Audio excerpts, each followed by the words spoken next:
The YouTube channel Thinking-Ape recently uploaded a video on antinatalism, and at the time of this recording, it's got 12,000 views. So I think it's worth responding to, going through it, seeing, what is accurate, what's inaccurate, maybe where they have some misconceptions, and clearing those up. So I think there's nothing else to go through before we jump into it. So let's go.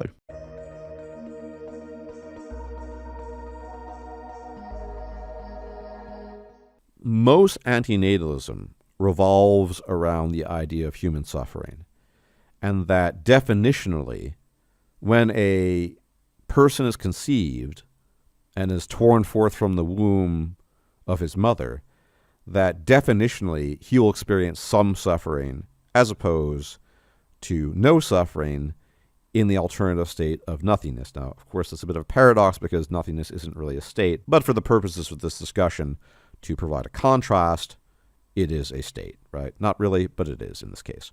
So the first thing I think Thinking-Ape kind of gets wrong here is talking about non-existence as a state. And he does recognize that it isn't a state because there's no one to exist to be in that state. But he says for the sake of argument, we can accept it as a state. And I think he doesn't need to do that. And in doing that kind of implies that antinatalists think that it is some sort of state when clearly it isn't. And to show why the antinatalists don't need to think that it's a state, I want to look at David Benatar's analogy that he uses of sick and healthy to show that all we're doing is simply comparing non-existence and existence. And this analogy he comes up with shows that existence actually has no advantage to non-existence. And then once we recognize that, we can also recognize that existence comes with guaranteed death, guaranteed suffering, and the risk of extraordinary suffering beyond, the suffering that the average person experiences.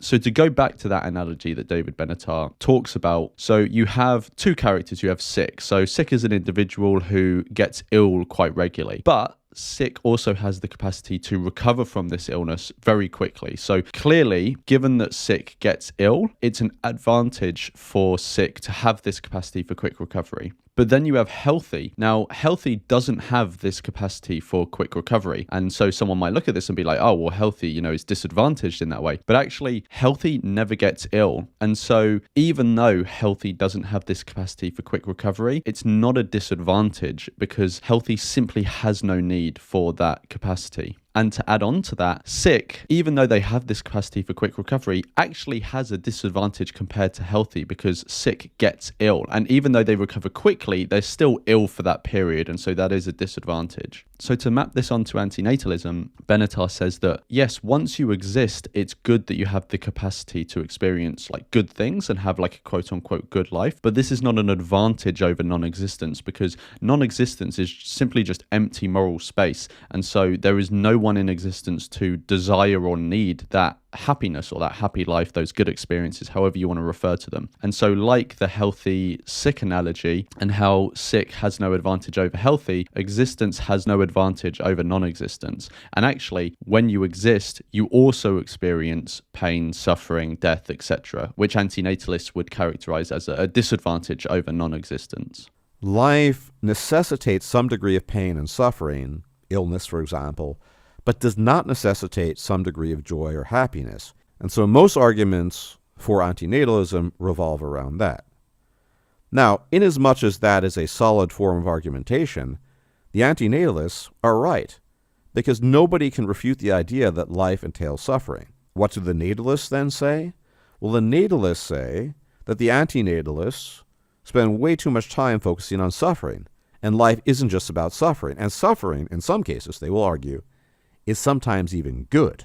So natalists will focus on some kind of outcome, which is say, you went through some suffering, but the end result of it was that you improved yourself, or you worked harder, or you learned something, or take your pick. And so the suffering was strengthening and educative and ultimately instructive. At least this is an argument you'll frequently hear.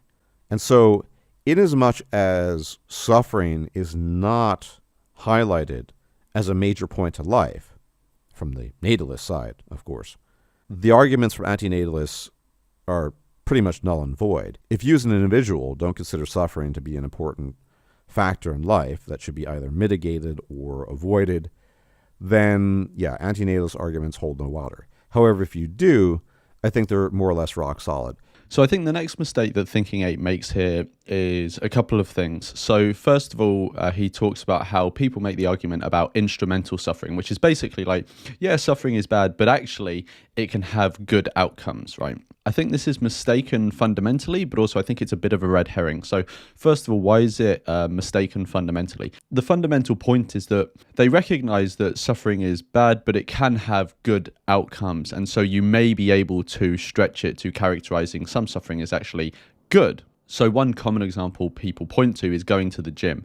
You go to the gym and you suffer somewhat, but actually you may even enjoy that suffering to a certain degree, which actually then I wouldn't characterize it as suffering if you're enjoying it. But then from that so-called suffering, you then get benefits, stronger muscles, etc., etc. But the reason this is fundamentally flawed is because that person never existed in the first place to even want those instrumental benefits. So it'd make no sense to say, oh, I'm going to create someone so that they can suffer by doing some activity so that they can become stronger from it and build character. An antinatalist could simply point out that person doesn't exist. The only reason they need to build that strong character in the first place is because you created them. Just simply don't create them and they won't need to go through that suffering to get the benefits. The only reason they need the benefit is because you've imposed that need on them in the first place.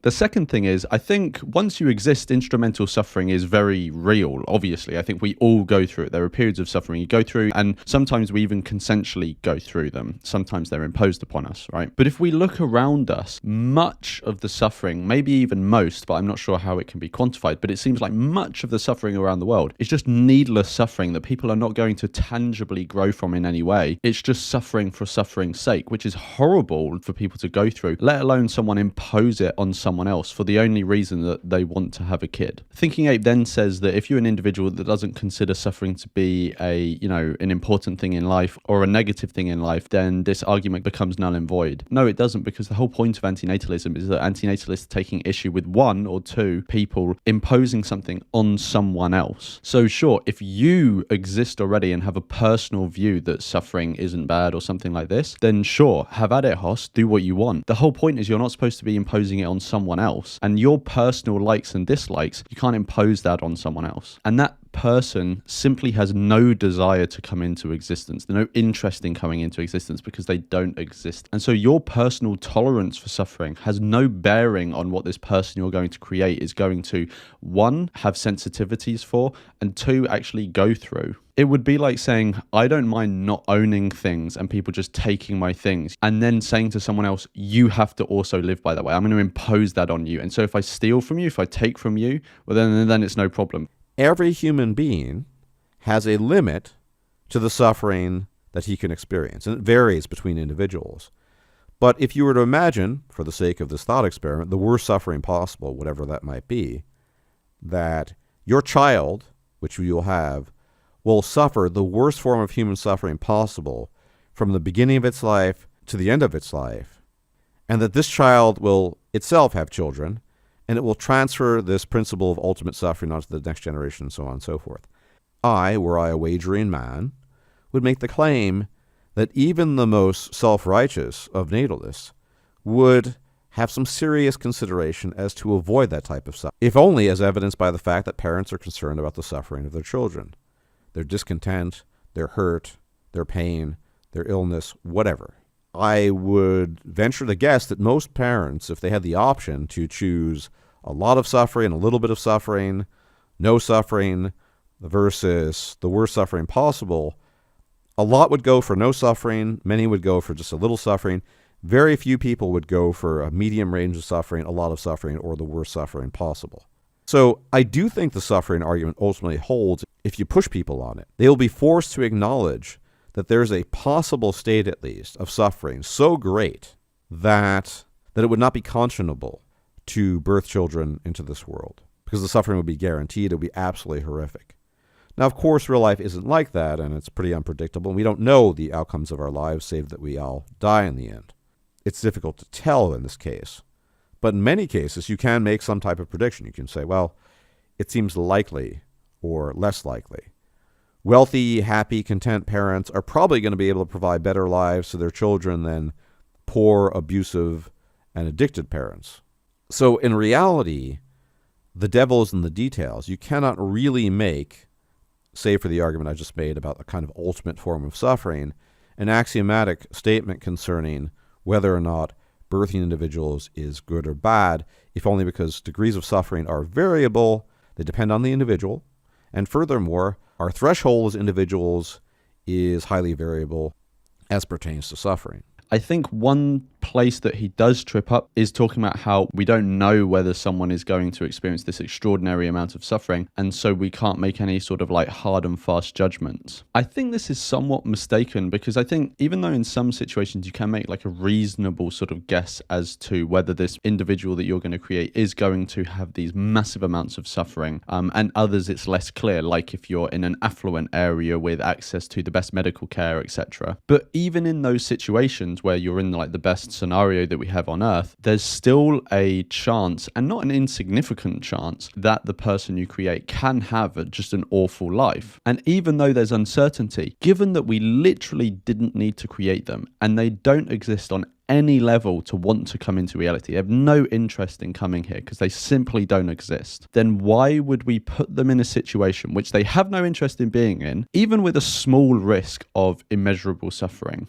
Now, on a pragmatic level, I think, to be perfectly honest, antinatalism is a bit asinine. Pragmatically speaking, it's totally unfeasible. You will never convince humanity en masse, or even large groups of people, that this is a correct position or philosophy to hold, precisely for the reasons cited in the beginning. It simply runs counter to the most primordial of instincts. Are they going to force themselves in a fit of righteousness and rectitude and absolute rationality to battle down those instincts for the sake of some abstruse, abstract point that nobody really cares about? Absolutely not. So antinatalism on some level is kind of pointless to talk about because so few people would be willing to consider the arguments.